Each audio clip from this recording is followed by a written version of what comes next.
penebar cahaya sunnah.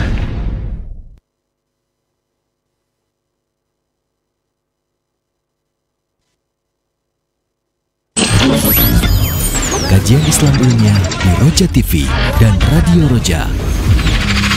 Ya ayyuhal insanu ma gharraka bi rabbikal karim. Wahai manusia, apa yang membuatmu terpedaya sehingga engkau durhaka? Saksikanlah kajian Islam ilmiah di Roja TV dan Radio Roja.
Bismillahirrahmanirrahim.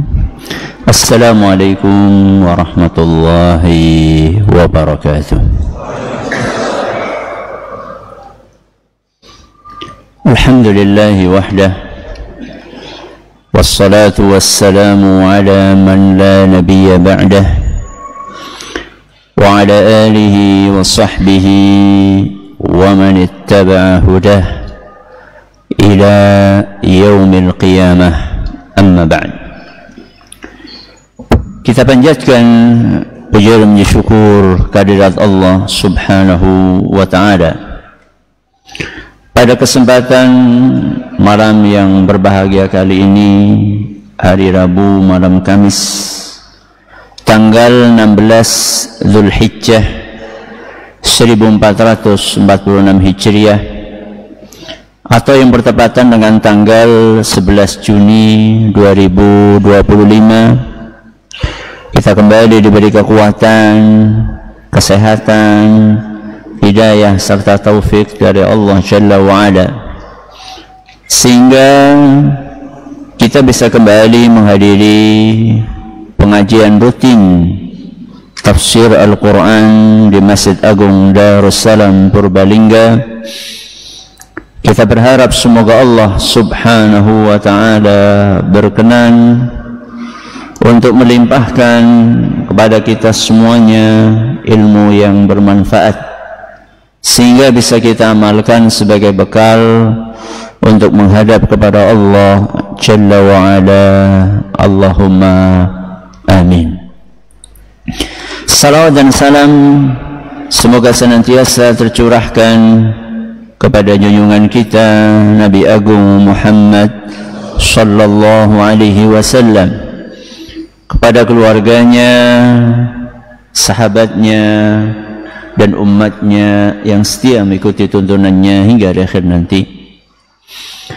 Seperti biasanya, sebelum kita mengawali pengajian malam hari ini, kita akan membaca sebagian dari ayat-ayat yang termaktub dalam surat yang mulia, surat At-Takwir. Semoga Allah Subhanahu wa ta'ala memberkahi majelis kita. A'udzu billahi minasy syaithanir rajim.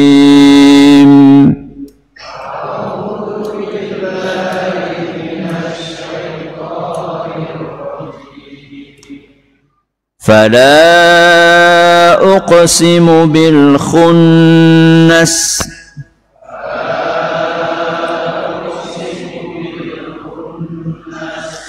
الجوار الكنس والليل إذا عسعس والصبح إذا تنفس إنه لقول رسول كريم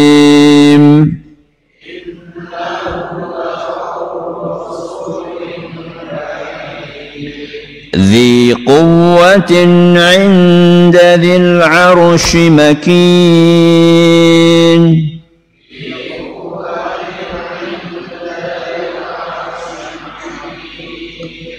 مطاع ثم أمين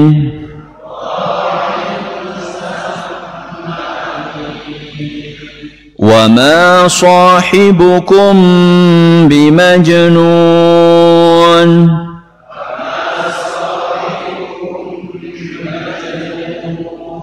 ولقد رآه بالأفق المبين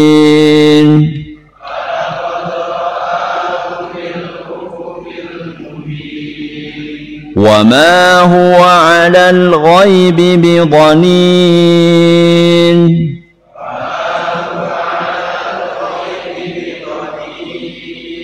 وما هو بقول شيطان رجيم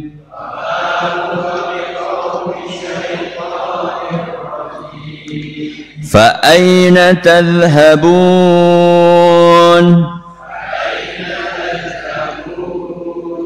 إن هو إلا ذكر للعالمين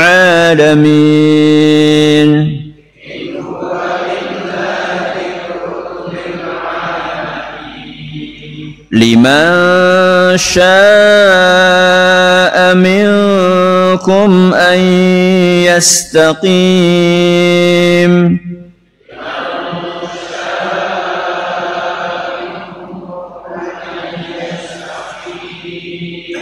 وما تشاءون إلا أن يشاء الله رب العالمين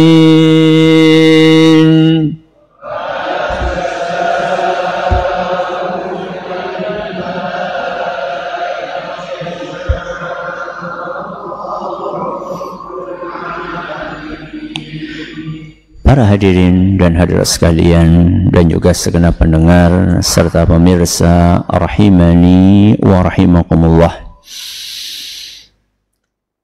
Hari ini kita akan membahas ayat keberapa? Ke-22. Ayat sebelumnya berarti ayat ke-21. Di ayat ke-21 kita membahas tentang malaikat sinten? Jibril. Dan itu oleh Allah Azza wa Jalla dibahas sejak ayat ke-19.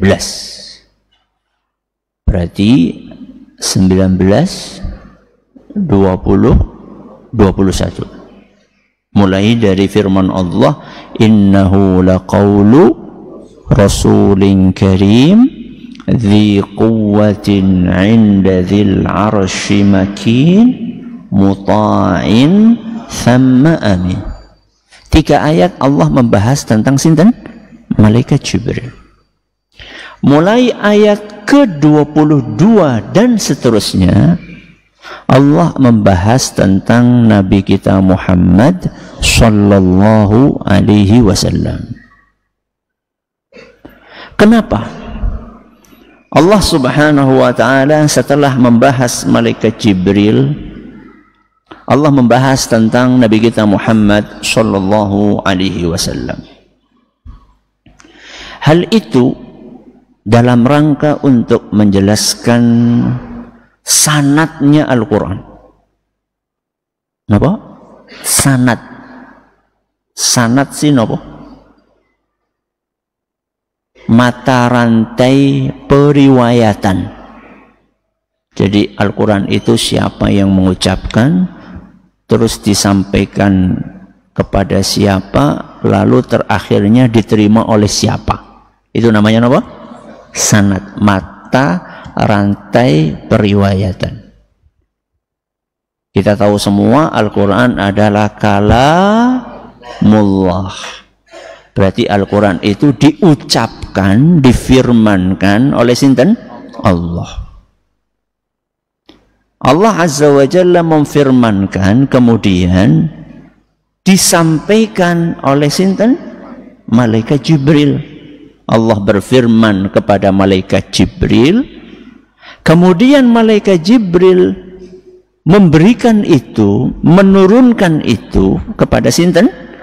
Nabi Muhammad sallallahu alaihi wasallam. Allah terus sinten? Malaikat Jibril terus Nabi Muhammad SAW. Jadi wajar ketika Allah Azza wa Jalla selesai membahas tentang malaikat Jibril, terus Allah membahas tentang sinten? Nabi Muhammad SAW. Karena sanadnya kayak gitu. Allah, terus sinten? Malaikat Jibril, terus Nabi Muhammad SAW. Dan menjelaskan sanad ini penting sekali. Untuk apa? Untuk memberikan jaminan tentang keaslian dan keotentikan Al-Quran. Kenapa kok bisa kita simpulkan seperti itu? Karena yang saya sebut tadi, Allah Subhanahu wa Ta'ala, terus ini malaikat Jibril, terus Nabi Muhammad SAW. Ada yang diragukan? Dari 3 nama yang saya sebutkan tadi, Allah, terus ini malaikat Jibril, terus Nabi Muhammad SAW. Ini sosok-sosok yang tidak diragukan sama sekali kejujurannya. Allah Azza wa Jalla Maha jujur. Salah satu namanya adalah Al-Haqqu. Kenapa? Al-Haqqu, Maha benar. Makanya kita sering mendengar kalimat Maha benar Allah atas segala firman-Nya. Itu disebutkan di dalam Al-Quran, wa man asdaqu minallahi haditha. Dan di dalam ayat yang lain, wa man asdaqu minallahi qila. Adakah yang lebih jujur, lebih benar dibandingkan apa yang difirmankan oleh Allah Azza wa Jalla? Ini sosok yang pertama, Allah Subhanahu wa Ta'ala Maha jujur. Sinten? Malaikat Jibril. Malaikat Jibril salah satu namanya adalah Ar-Ruhul Amin. Ya. Sosok yang sangat terpercaya. Sehingga malaikat Jibril tidak mungkin saat beliau diperintahkan oleh Allah menyampaikan Al-Quran kepada Nabi Muhammad SAW, tidak mungkin malaikat Jibril menambahi, tidak mungkin mengurangi. Pasti disampaikan mirip seperti aslinya. Oke. Terus yang menerima siapa? Nabi Muhammad SAW. Nabi Muhammad sallallahu alaihi wasallam dikenal dengan As-Sadiqul Amin. Lagi-lagi yang sangat dipercaya, yang sangat jujur, sehingga ketika beliau mendapatkan wahyu tersebut, pertama beliau ingatannya sangat nopo? Sangat kuat. Ya. Sehingga beliau nggak perlu nulis karena beliau ingatannya sudah nopo? Sangat kuat sekali. Orang kaya siapa? Orang kaya siapa? Nyong karo jenengan. Wong nulis be? Kelalen. Apa banding udah nulis? Sing ora nulis apa kowe? Wong nulis be kelalen kok apa maning orang nulis. Nabi Muhammad SAW itu nggak bisa membaca, nggak bisa menulis, nggak perlu, karena beliau sudah nopo? Daya ingatnya itu dahsyat beliau. Ya. Sudah daya ingatnya dahsyat, kejujurannya luar biasa. Sehingga ketika Nabi SAW mendapatkan wahyu dari Allah, seperti yang saya sampaikan beberapa pertemuan yang lalu, 30 juz, ya tetap 30 juz. Orang jadi 29,5 atau 30,5? Enggak, 30 ya 30. Ketika Nabi Muhammad SAW mendapatkan dari malaikat Jibril dari Allah Azza wa Jalla 114 surat, ya tetap di dalam Al-Quran isinya cuma pinten 114, tidak jadi 113,5 atau 114,5, enggak. Sehingga kita umat Islam merasa tenang dengan keotentikan dan keaslian apa? Al-Quran. Karena sosok-sosok tadi itu tidak diragukan lagi. Allah Azza wa Jalla, terus intan malaikat Jibril, terus Nabi Muhammad SAW. Jadi ayat ke-22 malam hari ini, wa ma sahibukum bimajnun, itu sedang membahas tentang sinten? Nabi Muhammad SAW. Kita terjemahkan dulu. Wa ma sahibukum bimajnun. Dan kawan kalian bukanlah orang gila. Dan kawan kalian bukanlah orang gila. Ayat ini akan kita bahas kata per kata. Malam hari ini kita cuma bahas kalimat wa ma sahibukum.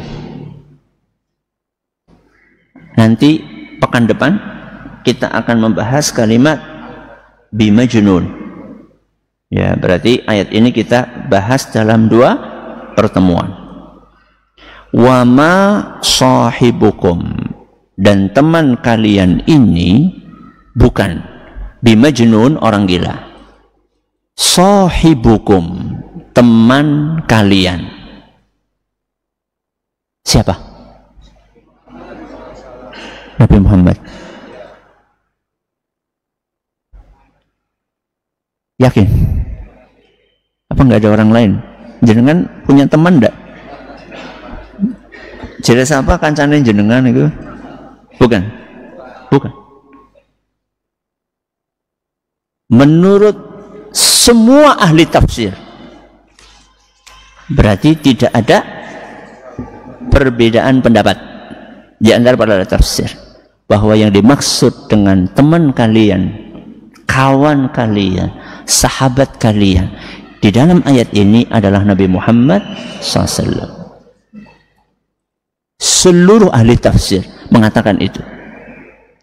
Kesepakatan ahli tafsir itu dinukil antara lain oleh Imam Ibnu Atiyah dalam kitab tafsir beliau yang berjudul Al-Muharrarul Wajiz. Kemudian juga dinukil oleh Imam Ibnu Juzai dalam kitab tafsir beliau yang berjudul At-Tashil Li'ulumi Tanzil. Dan yang ketiga dinukil oleh Imam As-Sa'alibi di dalam kitab beliau Al-Jawahirul Hisan. Berarti ulama tafsir satu kata, tidak ada perbedaan di antara mereka, bahwa yang dimaksud dengan sahibukum sinten? Nabi Muhammad SAW. Kawan kalian. Nah, kalian ini siapa? Bukan. Kalian itu siapa? Penduduk Mekah. Dan kawan kalian ini, wahai penduduk Mekah, ya, bukan orang apa? Gila. Oke. Kita bahas ya sahibukum. Siapa tadi sahibukum? Nabi kita Muhammad SAW. Muncul pertanyaan, kalau memang yang dimaksud sahibukum itu Nabi Muhammad SAW, kenapa Allah tidak langsung menyebut namanya Nabi Muhammad? Wa ma Muhammadun bimajnun. Paham ini? Kenapa mesti pakai sahibukum? Padahal ini Nabi Muhammad. Kenapa bukan wama Muhammadun bimajnun? Dan Muhammad itu tidaklah gila. Kenapa pakai kawan kalian? Bagus. Ada yang lain?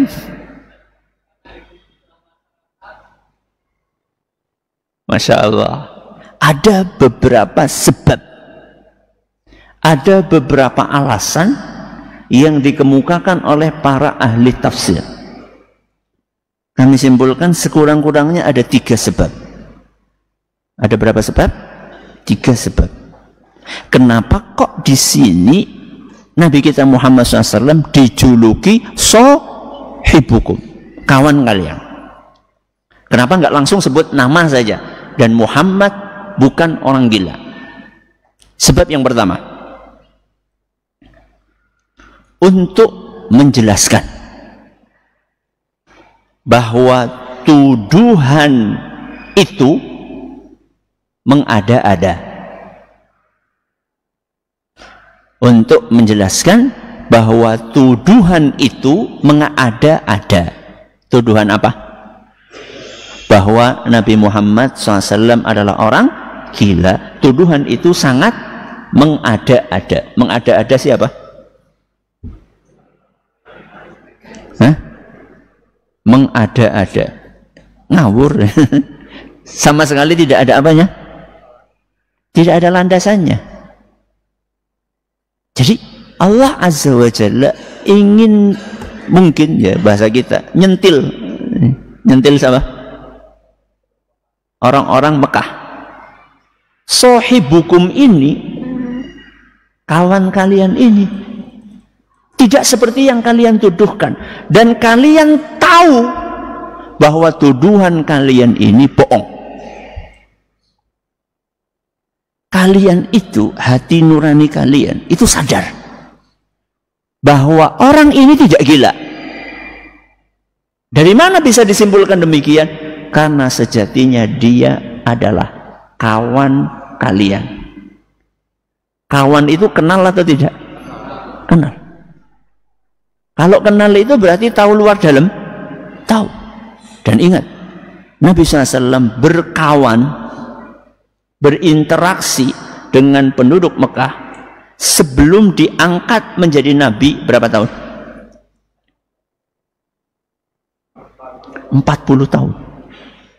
Bayangkan, sejak lahir, anak-anak, remaja, pemuda, dewasa, nikah di situ, ya, nikah juga kan, punya anak, selama berapa tahun? 40 tahun. Dan selama ini Rasulullah SAW berinteraksi dengan penduduk Mekah atau tidak? Penduduk Mekah berinteraksi. Dan selama berinteraksi, Nabi kita Muhammad SAW dikenal oleh penduduk Mekah atau tidak? Dikenal. Dikenal apanya? Hah? Dikenal kejujurannya, dikenal kecerdasannya, dikenal kebaikan akhlaknya, dikenal sopan santunnya. Sehingga mereka itu tahu persis bahwa tuduhan mereka kepada Nabi Muhammad SAW sebagai orang gila sama sekali tidak logis, sama sekali tidak masuk akal. Karena kalian itu tahu persis tentang keistimewaan Muhammad ini. Ini adalah bantahan telak untuk siapa? Musyrikin Quraisy. Ya. Jadi tuduhan kalian itu sama sekali tidak berlandasan. Wong kalian tahu persis kok beliau itu siapa. Kalian tahu persis 40 tahun. Nggak pernah selama 40 tahun kalian mengatakan Muhammad ini gila. 40 tahun. Bahkan selama ini kalian mengatakan Muhammad Al-Amin. Kok ujuk-ujuk di usia 40 tahun kalian katakan apa? Gila. Dari mana itu? Biasanya orang gila itu ada prosesnya enggak? Ada. Ujuk-ujuk gila itu kayaknya jarang. Pertama apa di situ? Mandan. Terus setelah itu apa? Setengah. Terus parah gitu ya. Level rendah, level menengah, level apa? Tinggi. Kok ujuk-ujuk langsung gila gitu loh. Itu sangat tidak logis. Dan ingat, yang disampaikan oleh Nabi Muhammad SAW kepada penduduk Quraisy apa? Al-Quran. Al-Quran itu isinya, isi Al-Quran mungkin atau tidak hasil karya orang gila? Sangat tidak mungkin. Kenapa? Karena orang gila itu kalau ngomong, ya, tahu apa orang ngomong karo wong omongannya sastranya tinggi gitu, kandungannya sangat dalam gitu, bahasanya sangat indah. Enggak mungkin. Namanya orang gila itu ngomongnya nggak jelas, ngalor gitu, isinya nggak jelas, kalimatnya nggak bisa dipahami kadang-kadang, soalnya ngomongnya gerenyem, ya kayak orang lagi kumur-kumur, ngeromit siapa ngeromit?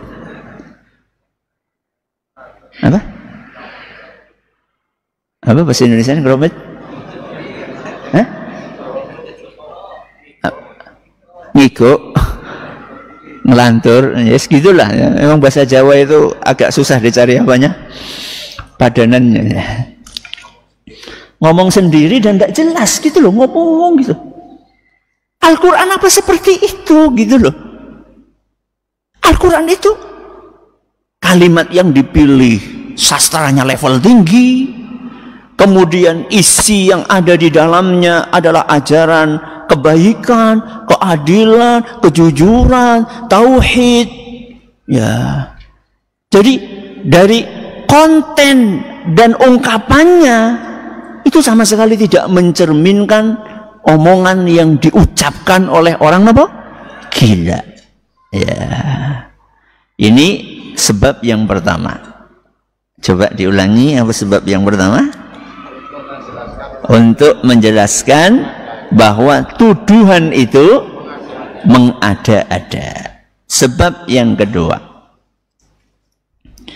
untuk menjelaskan pentingnya keakraban dai dengan masyarakatnya. Apa sebab yang kedua? Untuk menjelaskan pentingnya keakraban dai dengan siapa? Masyarakatnya. Dalam konteks ini yang dimaksud sinten? Nabi Muhammad SAW. Nabi Muhammad SAW disebut oleh Allah dengan kalimat sahibukum, teman kalian, sahabat kalian, kawan kalian. Berarti Nabi SAW selama ini berkawan atau tidak? Berkawan. Nabi SAW selama ini berteman dengan musyrikin Quraisy. Dalam keseharian beliau berinteraksi, beliau juga berkomunikasi, beliau juga berbisnis, sering membantu mereka. Ya. Jadi seorang dai itu perlu akrab dengan masyarakatnya. Kenapa coba? Kenapa seorang dai perlu akrab sama masyarakatnya? Supaya ada kedekatan apa? Emosional.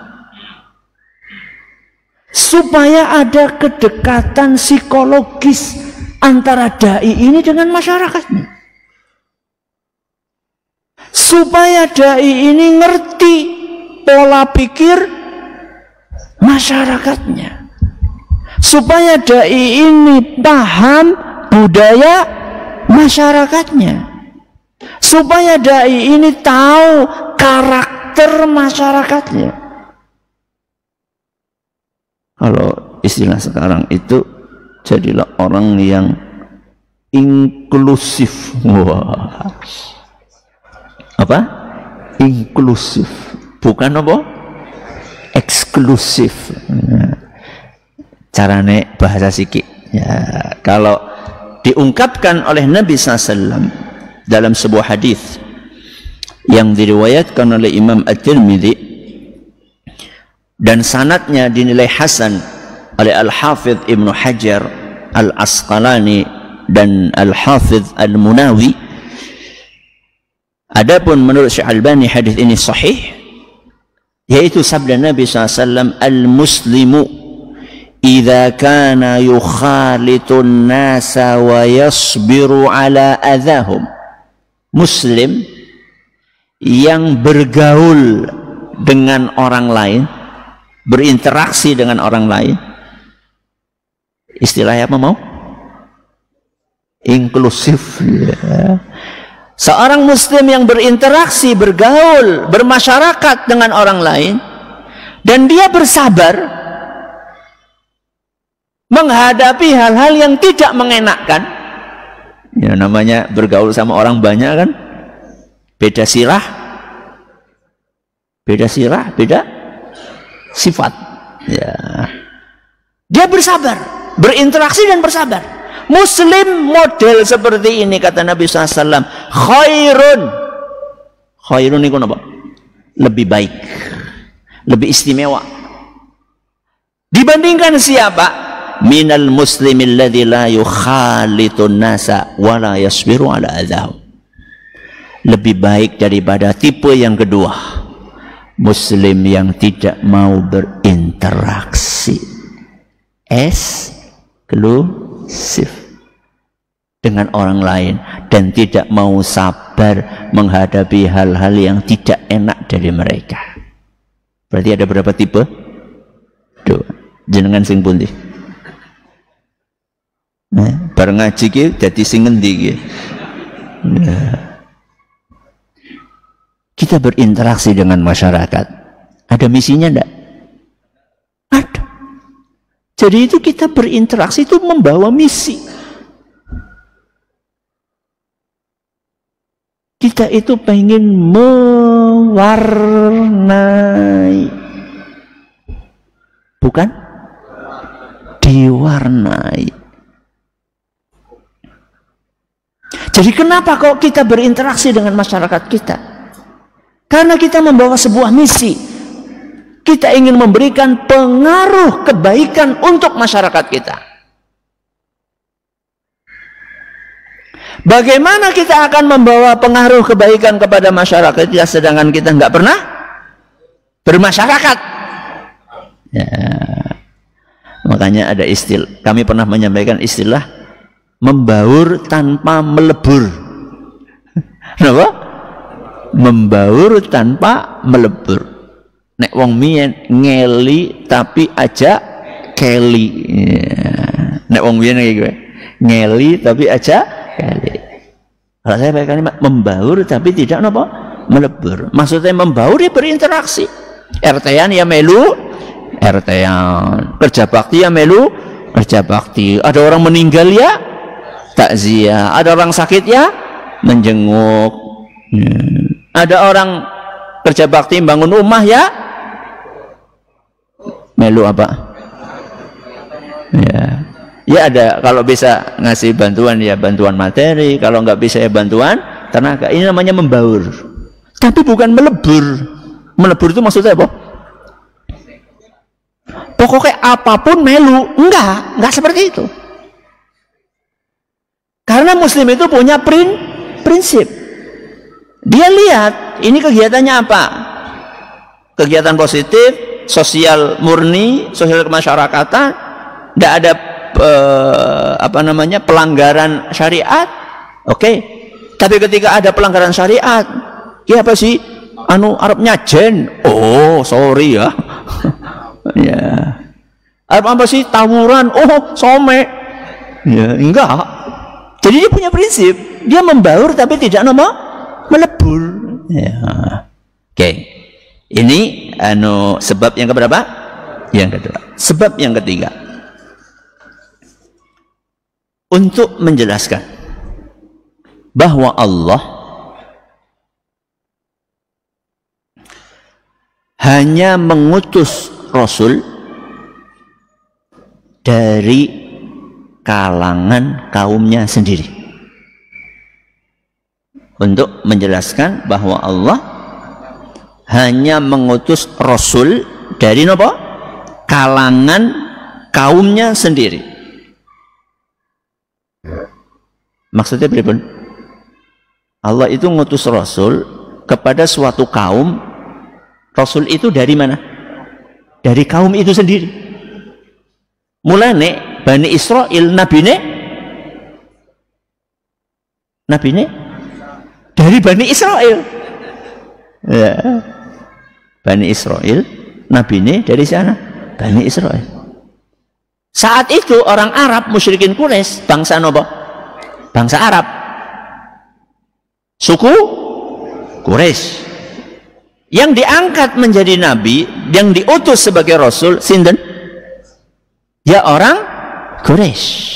Yeah. Nah, kata sahibukum itu mengisyaratkan hal tersebut. Sahibukum, kawan kalian, bahwa Nabi Muhammad SAW itu berasal dari komunitas masyarakat yang didakwahi. Saat itu yang didakwahi orang-orang Quraisy dan bangsa Arab, maka Nabi Muhammad SAW juga berasal dari suku Quraisy dan bangsa Arab. Berarti Nabi Muhammad itu bukan orang asing, bukan pendatang. Pertanyaannya, kenapa Allah Subhanahu wa Ta'ala ketika mengutus Rasul itu dari kaum tersebut? Kenapa? Udah dikenal terus nopo lama deh bisa berkomunikasi dengan baik. Jadi kuncinya sukses dalam dakwah itu sekurang-kurangnya dua. Orangnya dikenal baik, ucapannya, konten dakwahnya dipahami dengan baik. Satu apa? Orangnya, dai-nya dikenal baik. Dikenal baik itu ya bukan orang asing. Dikenal baik juga bermakna memang akhlaknya baik. Terus yang kedua apa tadi? Isi dakwahnya, konten dakwahnya, ngomongnya itu bisa dipahami. Biasanya dakwah itu gagal ketika dua ini tidak dipenuhi, salah satunya atau dua-duanya. Biasanya dakwah akan ditolak ketika salah satu dari dua hal ini atau dua-duanya tidak terpenuhi. Yang pertama dikenal baik. Kenapa kok dakwahnya Pak Anu nggak diterima? Oh, kayak wong anu jarkoni. Jarkoni. Kurteye ngajar ora gelem lakoni. Itu berarti tidak dikenal baik. Ngajak sholat tapi ra tahu sholat. Pas ditakoni, dene ora keton ono Mekah salate. Oh. Ora tahu keton Jumatan, jere Jumatane nang Mekah. Nang Mekah kuwi urung mlebu Jumat, Pak. Bedane pinten jam? 4 jam. Berarti lagi sholat apa nang kan? Sholat duha. Nggak dikenal baik. Atau orangnya dikenal baik, tapi ketika menyampaikan pengajian orang paham. Sing ora paham siapa? Masyarakatnya, jamaahnya nggak paham. Si ngomong apa ya? Pengajian lama gitu, pas bubar mau pengajiannya apa? Apa ya? Akhirnya orang jadi nggak suka. Kenapa? Bukan, mungkin orangnya baik, mungkin Mungkin orangnya baik, tapi komunikasinya kurang baik, cara penyampaiannya kurang baik, kurang bisa dipahami. Lah, Allah Azza wa Jalla mengutus Rasul dari apa? Kalangan kaumnya sendiri. Itu untuk dua misi tadi. Yang pertama, supaya orangnya ini dikenal apa? Baik. Makanya pilihan atau tidak? Rasul dan Nabi pilihan atau bukan? Pilihan. Jadi bukan asal dari kaum itu. Quraisy juga selain Nabi Muhammad ada Abu Jahal juga toh. Terus ada siapa lagi? Ada Abu Lahab. Dipilih nggak jadi Rasul? Enggak, karena nggak dikenal baik. Maka dipilih yang paling baik. Supaya apa? Supaya memang layak ya untuk dijadikan teladan. Dan dipilih juga sosok yang bisa menyampaikan dakwah itu dengan bahasa yang mudah dipahami. Makanya di surat Ibrahim ayat 4. Surat apa? Ibrahim ayat 4. Allah Subhanahu wa taala berfirman, "Wa ma arsalna mir rasulin illa bilisani qaumihi." Tidaklah kami mengutus rasul kecuali menggunakan bahasa kaumnya. Untuk apa? Liyubayyina lahum, supaya bisa memberikan penjelasan yang terang untuk masyarakatnya. Sehingga banyak yang protes sebenarnya ketika kami ngisi pengajian tafsir. Ini kan di live kan ya? Ini kan di live kan. Kalau di live kan berarti yang nonton bermacam-macam suku. Nggak semuanya suku ngapak, suku Jawa. Nggak semuanya suku ngapak. Padahal kami kan sering kan ada kalimat-kalimat nopo ngapak ya. Sering diprotes. Ustaz, nggak paham. Ya karena yang saya hadapi itu adalah masyarakat tertentu gitu, sehingga perlu diapain? Disisipkan kalimat-kalimat ini untuk supaya lebih apa? Lebih paham. Ya kayak tadi itu gerenyem kan angin bulat padanan katane gitu ya. Tapi begitu saya ngomong gerenyem langsung apa? Langsung paham.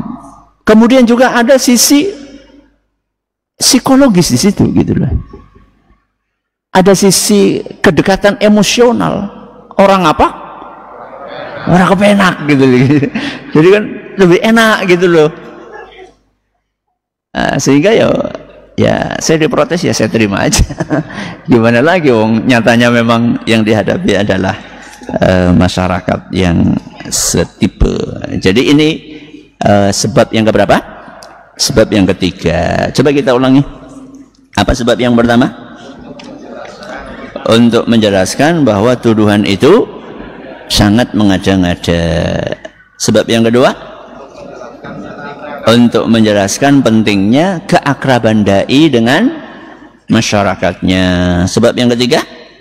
Untuk menjelaskan bahwa Allah itu hanya mengutus Rasul dari kalangan kaumnya sendiri. Ini kita baru bahas kalimat wama sahibukum. Insyaallah pada pertemuan yang akan datang kita masih di ayat ke-22, yaitu membahas kalimat bi majnun.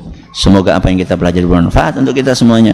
Terima kasih atas perhatiannya. Mohon atas segala kekurangannya kita akhiri. Subhanakallahumma bihamdika asyhadu an la ilaha illa anta astaghfiruka wa atubu ilaik. Assalamualaikum warahmatullahi wabarakatuh.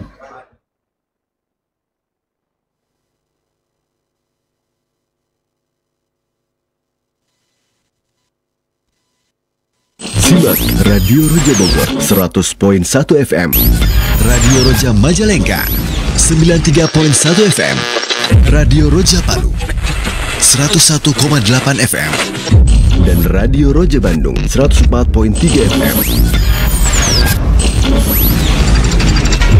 Penebar cahaya sunnah.